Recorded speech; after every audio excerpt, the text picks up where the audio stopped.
Se on tää Suomen näyttelijäliitto joutunut kränäämään tämän Aku Louhimiehen kanssa, joka tekee sitä kolmatta versiota sitä Tuntemattomasta sotilaasta. Palkkauksestahan siinä taas on kysymyksessä. Ja kaikella kunnioituksella Suomen näyttelijäliittoa kohtaan. Kyllähän se on ihan oikein, että ne pitää näyttelijöiden puolta.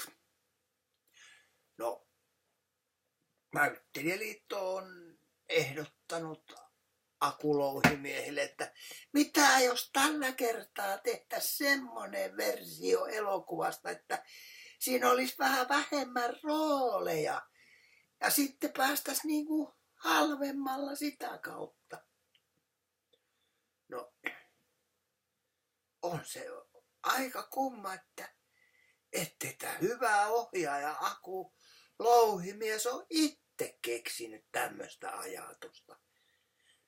Nyt kun se on jo miljoonia saanut ja sitä on myyty ulkomaille ja itsenäisyyspäiväjuhlille ensi vuonna.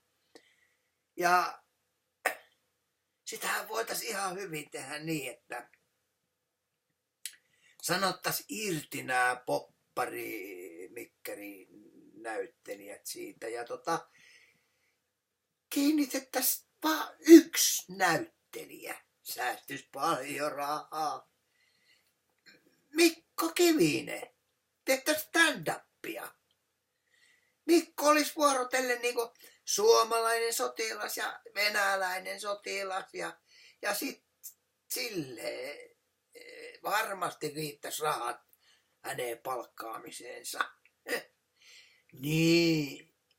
Ja sitten mitä voitaisiin ennen kaikkea tehdä 100-vuotis itsenäisyysjuhlan kunniaksi semmonen versio, jossa Suomi voittaa kerrankin tämän rytinän.